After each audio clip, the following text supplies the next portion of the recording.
Salut tout le monde, j'espère que vous allez bien. Alors aujourd'hui je vous retrouve dans un bilan lecture et oui, vous n'en avez pas eu le mois dernier donc ce mois-ci on va en faire un. En fait je n'ai pas fait de bilan lecture au mois de septembre tout simplement parce que je n'avais lu que 2 livres donc je trouvais que faire une vidéo sur 2 livres c'était un peu bête. Et je me suis bien rattrapée au mois d'octobre parce que comme vous l'avez vu sur la miniature, il y a quand même pas mal de livres pour septembre-octobre. Bon évidemment il y a beaucoup de mangas et je suis d'accord, les mangas ça se lit assez vite. Mais néanmoins je trouve qu'il y a quand même pas mal de petites choses. J'ai pas mal de petites... petits détails à vous donner, voilà, je pense que j'ai pas mal de choses à vous dire et j'espère en tout cas que ça vous fera plaisir. Petit aparté aussi avant de commencer cette vidéo, vous l'aurez peut-être remarqué ou pas du tout en fait, je suis allée chez le coiffeur hier, donc bon là au moment où vous aurez la vidéo, vous l'aurez déjà, ça fera déjà quelques jours que j'y serai allée, mais voilà, j'y suis allée, comme d'habitude, vous savez, je fais rien d'exceptionnel, je suis juste allée recouper ma mèche, refaire un peu mon côté ici, et évidemment couper un peu mes pointes. Alors je sais pas si vous allez le voir, parce que mes cheveux étaient au niveau du bas de mon dos clairement, là ils arrivent au niveau de mes hanches, donc bon j'ai quand même coupé un bon 5-6 voire 7 cm. Je pense que vous allez pas le voir mais voilà, ça leur a fait du bien. Ils étaient quand même très très longs et j'en avais un peu marre aussi, je vous avoue, même si j'adore les cheveux longs. Donc là voilà, ils sont pleins de vitalité, ils sont tout brillants et ils sont très très beaux, donc je suis trop contente de ça, même si je ne fais rien d'extraordinaire. Bref, alors le mois dernier j'ai lu 2 bouquins, un roman, un manga, comme ça se fait. Alors le premier manga que j'ai lu, donc non je vous le dirai après parce que du coup j'ai lu la suite au mois d'octobre, donc d'abord vous parler du roman. Alors j'avais lu un roman de Agnès Martin-Lugan, vous savez que j'aime beaucoup cet auteur, je vous en ai déjà parlé, c'est pas la première fois que je lis un de ses livres. Le premier livre que j'avais lu de cet auteur c'était Les gens heureux lisent et boivent du café, et franchement ça a été vraiment ma plus belle découverte, c'était ma copine Amandine qui m'avait parlé de cet auteur, et je ne regrette pas parce que là c'est d'ailleurs le 3e ou 4e livre que je lis de l'auteur et j'aime beaucoup. Je crois que c'est le 4e parce que j'avais lu Les gens heureux, j'avais lu la suite qui est Entre mes mains le bonheur se faufile, je crois que c'est ça la suite. Je sais plus le titre de la suite mais je crois que c'est ça. Après j'ai lu Nos résiliences et maintenant je vous présente Une évidence. Alors Une évidence, c'est un bouquin avec lequel j'ai eu un peu de mal à rentrer dedans et une fois que j'étais dedans, j'étais dedans. Alors c'est l'histoire de Reine qui mène une vie très heureuse avec son fils de 17 ans et puis un ami à elle, et elle a un métier qu'elle adore énormément, etc. Et en fait elle travaille dans une genre de comment je peux dire, c'est une collaboration qu'elle a avec un de ses amis depuis longtemps et il gère pas mal de trucs avec des artistes et tout ça.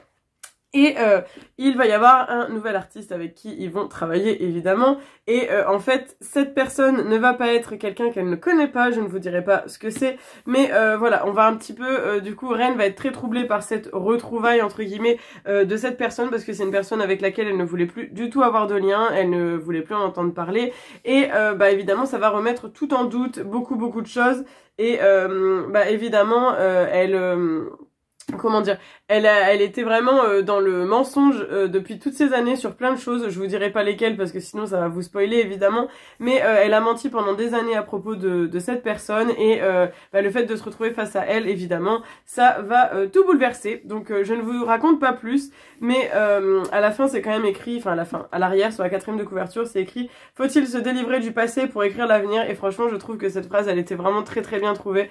Donc voilà, très beau livre, j'ai beaucoup aimé, je sais plus, il fait 500 pages je crois, quelque chose comme ça, ou 400, 360. Ouais c'est ça, 370. Donc bon, c'est un livre qu'il faut prendre quand même le temps de lire, j'avoue que j'ai passé mon temps au mois de septembre, mais je l'ai beaucoup apprécié et franchement j'ai trop hâte de lire d'autres livres de Agnès Martin-Lugan parce que j'en ai d'autres dans ma pile à lire évidemment. Donc... Et le seul manga que j'ai lu au mois de septembre mais que j'ai continué au mois d'octobre c'est The Quintessential Quintuplets, je vous en parle à chaque fois, donc j'avais lu le tome 5 au mois de septembre et au mois d'octobre j'ai lu le 6 et le 7 parce que je les avais dans ma pile à lire, donc voilà, pour l'instant j'ai pas encore la suite. Alors j'ai lu qu'il y avait 14 tomes et que c'est une série terminée, donc là clairement je suis à la moitié, trop contente. En plus je trouve que les couvertures elles sont vraiment assez fun, toutes colorées et tout ça, je trouve que dans une bibliothèque c'est assez mignon, j'aime bien. Pour reparler un petit peu du manga, donc je vous avais déjà un petit peu présenté le topo, c'est assez compliqué quand on lit des mangas de pas vous spoiler quand on vous parle des tomes qu'on a lus, donc là je vais surtout vous parler de ressenti comme d'habitude.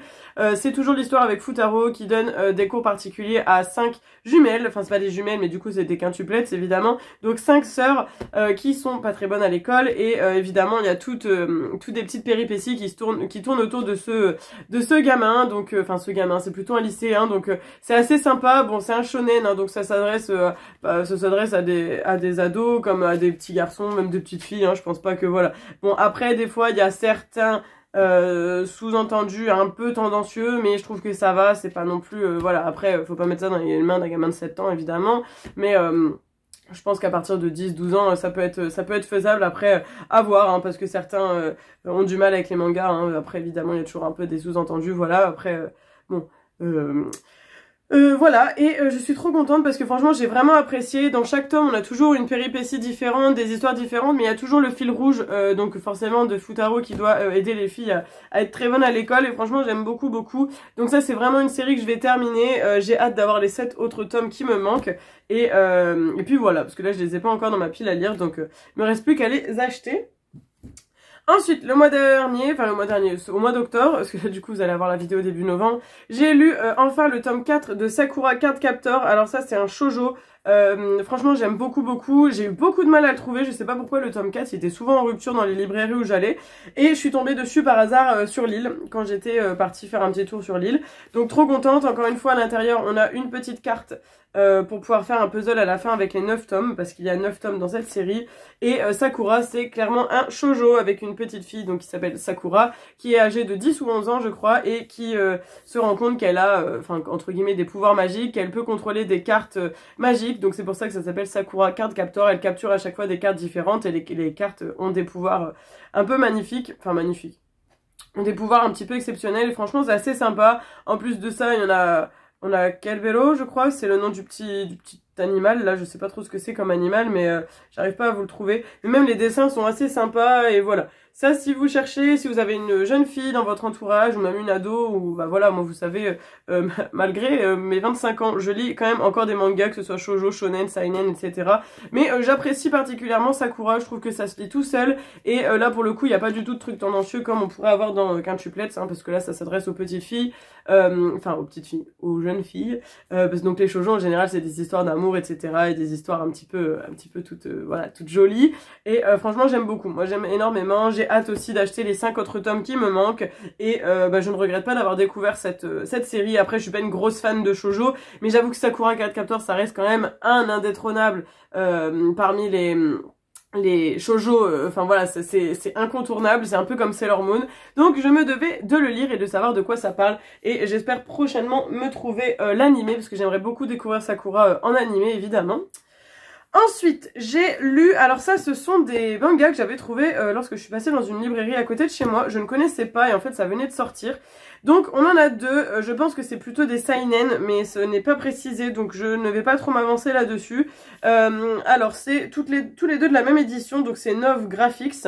On a Mardock Scramble, ce qui m'a attiré en fait, c'était la couverture un petit peu avec cet androïde, et bah évidemment chaque tome 3,95 sans limite de temps. J'ai trouvé ça incroyable parce que je sais pas si vous savez, mais genre les tomes de Sakura comme ça c'est quand même 10 €, et ceux-là c'est entre 6 et 7 €, donc bon ça remonte quand même assez vite, tandis que là on est aux alentours de 4 €. Je trouve que c'est ma foi assez abordable. Donc là c'est le premier tome, et en fait j'ai été très surprise. Le deuxième tome n'est pas encore sorti, je crois qu'il sort très bientôt au mois de novembre, et voilà, j'ai beaucoup aimé cette histoire. Donc on a l'histoire de Rune, qui est donc une jeune orpheline qui croit trouver son sauveteur en la personne de Shell. Donc Shell c'est un homme qu'elle va rencontrer dès le début de l'histoire, hein, évidemment. Et en fait, Shell, c'est quelqu'un qui a tenté de l'assassiner, mais il l'a laissée pour morte, sauf qu'en fait, elle n'est pas morte, évidemment. Et bah voilà, elle essaye de retrouver Shell tout le long parce qu'elle ne comprend pas pourquoi il l'a trahi, etc. Et franchement, c'est assez sympa parce que du coup, comme vous pouvez le deviner, elle est pas morte, mais en plus de ça, elle a eu forcément des petits ajouts qui font qu'elle n'est plus la jeune fille, comment je peux dire, sans défense qu'elle a été. Donc franchement voilà, et Shell ne comprend pas quand il voit qu'elle est toujours vivante, il ne comprend pas qu'elle soit toujours vivante évidemment. Donc voilà, c'est assez sympa. Moi je pense vraiment que c'est plus du seinen, donc plus adressé aux adultes ou jeunes adultes. Voilà, les dessins sont ma foi plutôt pas mal aussi, je les ai trouvés voilà, assez cool. Après moi j'avoue que je suis assez pénible avec les graphismes. Si les graphismes ne me parlent pas, le manga peut être génial, je le regarde, je le lirai pas. Donc voilà, on a pas mal de détails et tout, enfin je l'ai trouvé vraiment vraiment pas mal, et cette maison d'édition je la connaissais pas du tout. Et en fait à côté de ça il y avait un autre Un autre manga, alors j'ai beaucoup aimé celui-ci un peu moins, je l'ai bien aimé aussi, mais j'avoue que j'ai préféré celui-là, donc j'ai hâte d'aller acheter la suite. Donc celui-ci c'est Peach Boy Riverside, donc pareil à 3,95 chaque tome. Et en fait on va suivre l'histoire de Sassorine, qui est donc une petite princesse d'un paisible royaume, qui croit tenir sa chance lorsqu'elle a rencontré Mikoto. Donc Mikoto c'est comment je peux dire, un solitaire qui se bat, etc. Enfin voilà, c'est assez sympa. Et en fait, la ville où habite Sassorine, ou Saturine, je sais pas comment ça se dit, Sassorine, c'est un peu dur à dire, est attaquée par des monstres, donc des ogres et tout. Et elle est assez surprise parce que Mikoto est incroyable, il sait vraiment battre tous les monstres et tout. Et elle a envie d'entamer ce voyage avec lui et donc voilà, de faire quelque chose d'assez sympa. Donc c'est cool. Au début elle pense même que c'est une fille, hein, je crois, sauf qu'en fait Mikoto est bien un garçon, donc c'est assez comique sur ce coup-là. Donc ils disent que c'est un voyage fantasy ponctué d'amitié, de combats et d'apparence trompeuse sur les traces d'une héroïne que rien ne peut arrêter. Voilà. Bon, les graphismes, eux, sont un peu plus simples dans celui-là. J'aime un peu moins, mais ma foi, ça reste quand même... ça se lit carrément, hein, voilà, j'ai beaucoup aimé cette histoire. Et pareil, le tome 2, je crois qu'il sort le même jour que celui-là, au mois de novembre. Alors je ne sais plus la date, c'est noté dans mon téléphone, mais j'avoue que je ne sais plus, hein, voilà. Et j'ai hâte aussi d'avoir du coup le tome 2 de cette petite histoire. Je ne sais pas du tout combien de tomes il y aura sur ces mangas, mais bon. J'ai lu enfin le tome 7 de Sailor Moon Eternal. Donc comme vous le savez, c'est une série qui a commencé depuis 2021, si je ne me trompe pas. Fin 2021, donc c'est une réédition du manga Sailor Moon qui a été refaite du coup en comment je peux dire, une couverture toute cartonnée, mais vraiment cartonnée de chez cartonné, toute pailletée, enfin vraiment très très jolie. Ce sont des tomes à 14,90 € l'unité. Alors moi je sais, je connais par cœur Sailor Moon parce que j'ai vu l'animé de 90, j'ai vu le Sailor Moon Crystal, j'ai lu tous les mangas, j'ai aussi lu des one-shots, enfin des spin-offs et tout. Donc voilà, je connais l'histoire par cœur, mais je me devais quand même en tant que grosse fan de Sailor Moon d'acheter toute cette collection. Donc comme je vous avais dit, j'ai déjà acheté les 10 tomes. Parce qu'il y a donc 10 tomes, et j'ai enfin lu le tome 7, parce qu'en fait ils sont dans ma pile à lire depuis très longtemps, parce qu'à chaque fois qu'ils sortent je vais tout de suite les acheter, et je l'ai enfin lu, hein, après tout ce temps. Il était pas mal gros aussi celui-là, et franchement toujours un plaisir de découvrir Sailor Moon. En plus là on va commencer à rentrer dans l'arc de la saison 4 si je ne me trompe pas, donc voilà, c'est vraiment très, enfin voilà, j'adore. Sailor Moon, ça s'adresse à tout le monde, hein, que ce soit des jeunes filles, comme des jeunes garçons, comme des adultes. La magie ça fait toujours rêver, n'est-ce pas? Et ce que j'adore aussi c'est que c'est Pluton évidemment sur la couverture, donc ma Sailor préférée, voilà. Donc une histoire toujours sympa, j'ai vraiment adoré cette réédition. En plus je vous montre à chaque fois, mais on a des petites, entre chaque chapitre on a des petites illustrations en couleur qui sont incroyables, enfin pour les yeux c'est vraiment magnifique. Voilà, j'aime beaucoup. Il y a aussi les tomes Sailor V, parce que ce qu'on ne savait pas c'est que Sailor V a été aussi réédité, parce que là c'est réédité par Pika Édition, mais en fait à la base il y a eu des mangas Sailor Moon il y a très longtemps qui étaient des gros formats qui étaient édités chez Glénat et qu'on ne trouve plus, hein, qui sont clairement des objets vintage. C'est pour ça je pense que Pika a voulu rééditer ces éditions là, et en fait Sailor V, j'ai réussi à acheter un manga comme ça, mais c'est vraiment le manga de l'époque qui date de je sais plus quelle année, et en fait ils les ont réédités aussi dans ce format là, donc trop contente, je vais pouvoir enfin découvrir l'histoire de Sailor V, parce que pour le coup je la connais pas. Il y a 2 tomes, donc ça va, c'est ma foi plutôt raisonnable. Le premier est sorti au mois d'août et le deuxième je crois qu'il est sorti en septembre ou octobre. J'ai déjà le premier, j'ai pas encore acheté le deuxième, il va falloir que je me dépêche parce que j'ai peur de passer à côté. Mais voilà, en tout cas très bien, je vous les recommande si vous êtes fan de Sailor Moon, ou si vous n'êtes pas fan mais que vous ne connaissez pas ou quoi. Bon après ça fait un investissement, hein, parce que 15 € par tome, sachant qu'il y en a 10, ça vous fait 150 €. Ouh là là, quand on fait le calcul, ça coûte cher, hein, de lire, donc bon, ma foi ça peut être aussi un très beau cadeau si vous cherchez à offrir quelque chose à Noël ou quoi. Franchement je trouve que ce sont des très beaux objets, donc je ne peux que vous recommander en tant que fan de Sailor Moon. Très bien, je les trouve même beaucoup plus complets, les mangas papier, que l'animé. Ensuite, j'ai aussi lu 2 mangas, donc c'est Your Name, Another Side, Earthbound. Vous adorerez mon super accent anglais. Alors j'ai acheté ces mangas sur Vinted en pensant qu'il s'agissait de l'intégrale de Your Name, sauf que je suis complètement nulle. parce que je me suis rendu compte que non, en fait, Your Name est composé de 3 tomes, et ceci, qui est donc Your Name Another Side, c'est le spin-off qui se passe donc après Your Name, évidemment, mais il y avait que moi pour faire cette bêtise pareille. Donc bon, c'est pas grave, en fait, je n'ai pas encore vu le DVD Your Name, enfin le DVD, le film du moins, donc je l'ai emprunté dans une médiathèque, je vais pouvoir le regarder là pendant les vacances, et je voulais aussi découvrir du coup le manga papier, donc je vais l'acheter, hein, mais sans savoir, j'ai acheté du coup déjà le spin-off que j'ai lu après. Donc je ne pourrais pas vous parler du Your Name de base parce que je connais à peu près le topo, mais j'ai pas lu encore l'histoire. Par contre ici donc on a l'histoire de Mitsuha et Taki qui n'ont rien en commun, et en fait dans ce spin-off les deux vont échanger leur corps, et c'est assez drôle parce que bah évidemment un homme dans un corps de femme et une femme dans un corps d'un homme, il y a des choses qui diffèrent, et je trouve ça assez drôle parce qu'ils arrivent quand même à communiquer, et par moments ils arrivent à repartir dans leur corps. Enfin, c'est assez étrange, j'ai bien aimé. Après, est-ce que je suis parvenue à tout comprendre du manga? Je suis pas certaine, étant donné que j'ai pas lu le Your Name de base, donc j'ai hâte de voir un petit peu ce que ça cache tout ça, mais en tout cas j'ai beaucoup aimé. Donc je pense que si vous êtes fan de Your Name, si vous avez lu l'intégrale comme je vous disais qui est en 3 tomes, ou si vous avez regardé le film et que vous avez adoré, bah pourquoi pas lire ces spin-offs, parce que franchement ils sont très très bien. Moi j'avais eu les deux pour 3 € sur Vinted, donc franchement c'est cool. Les mangas sur Vinted, il y en a des tonnes et des tonnes, donc voilà. Ça c'est aussi du shonen, et bon, ça s'adresse encore une fois plus aux jeunes garçons, mais je trouve qu'il y a certaines scènes, par exemple quand l'homme est dans le corps de la femme, bon, il y a quand même les attributs féminins qu'il découvre et tout, donc c'est assez particulier, pas à mettre dans les mains de jeunes enfants, je pense, personnellement, mais bon, après, vous faites ce que vous voulez, je vous laisse feuilleter ou découvrir avant de donner à vos enfants ou à vos cousins, cousines, ou je ne sais quoi, mais belle découverte, en tout cas, c'était vraiment très très cool. Et enfin, la dernière lecture que j'ai fait ce mois-ci, au mois d'octobre, et qui m'a pris 3 plombes, c'est un Twisted Tale. Donc si vous ne connaissez pas, ce sont des livres qui ont des auteurs différents, je crois. Je crois que c'est pas toujours écrit par la même personne. Et en fait, on appelle ça des Twisted Tales parce que ce sont les contes Disney qui sont revus d'une autre manière. Donc là, c'est celui de La Belle et la Bête. Donc ça s'appelle Histoire éternelle de Liz Braswell. Et c'est écrit tout en haut. Et si la mère de Belle avait maudit la bête, alors je l'ai pris. Il est hyper long parce qu'il fait 410 pages, donc il faut les lire. Je l'avais commencé au mois d'août, pour tout vous dire, j'étais pas rentrée dedans, j'avais lu genre 50 pages, et là au mois d'octobre il traînait sur ma table de nuit, je me suis dit bon Solène, réessaye, mets-toi dedans, et en fait finalement je suis partie vraiment dedans. On va dire que j'ai commencé à rentrer dans l'histoire aux alentours de 70-80 pages, donc il faut s'accrocher, mais finalement après j'ai mangé le livre, franchement en une semaine je l'avais fini. J'aime beaucoup, si vous aimez comme moi les Disney, je pense que ça peut vous plaire. Si vous êtes fan de La Belle et la Bête, encore plus.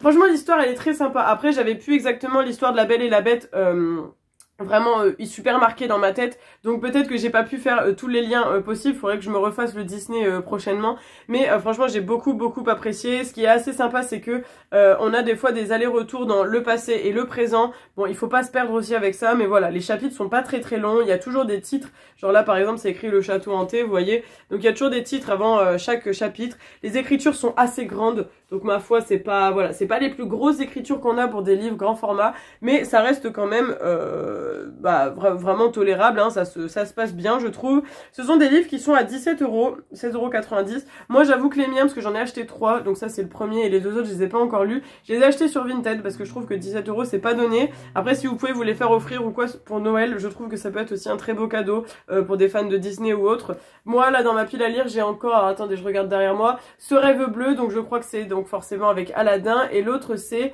Un jour ma princesse viendra, donc je crois que c'est Blanche-Neige avec la méchante reine. Donc voilà, j'aimerais bien peut-être tous les acheter, mais je vais voir parce que celui-ci j'avoue qu'il m'a un peu... Les 2 autres je vais mettre un temps avant de les lire je crois, parce que j'ai eu du mal à rentrer dedans, hein, vraiment, c'est vraiment pas évident.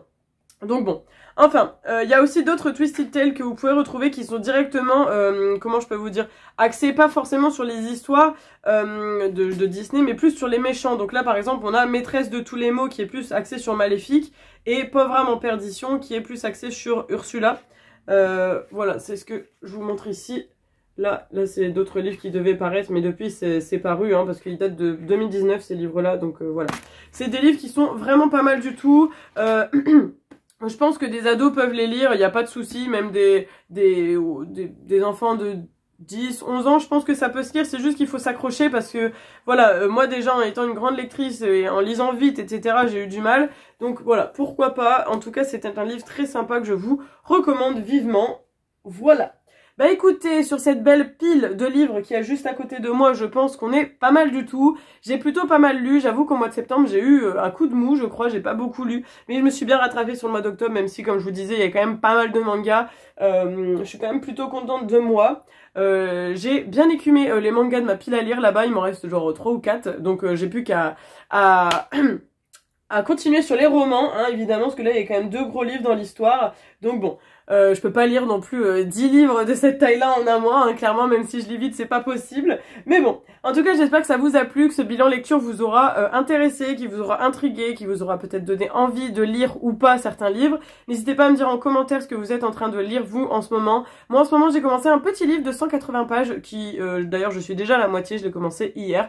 Donc, je pense que je vais bientôt le terminer. Il est très très bien, donc j'ai hâte de vous le présenter dans le bilan lecture du mois de novembre. Mais bon, c'est pas pour maintenant, hein, on vient seulement de faire celui de septembre et octobre et on vient seulement de commencer le mois de novembre, donc on va se calmer, mais j'ai trop hâte de continuer mes lectures et évidemment j'ai hâte de vous lire, de voir ce que vous êtes en train de lire en ce moment, d'avoir vos avis sur des livres que vous avez lus, sur peut-être des livres que je vous ai présentés ici et que vous avez lus également, ou peut-être même si c'était des livres qui étaient dans votre wishlist et si ça vous a convaincu ou pas. En tout cas voilà, je suis toujours trop contente de vous retrouver pour les bilans lecture, c'est toujours des livres, des vidéos que j'aime vous faire et j'ai remarqué qu'il y a quand même certains d'entre vous qui sont surtout assez impatients de retrouver ces vidéos, donc ça fait trop plaisir. Et si jamais vous n'êtes pas encore abonné à ma chaîne, que vous m'avez découverte suite à cette vidéo, et ben n'hésitez pas à vous abonner, ça fait plaisir. En plus, je sais pas si vous avez remarqué sur la petite lightbox à l'arrière, mais on est bientôt à 2550 abonnés, donc c'est bien, on s'approche petit à petit des 2600.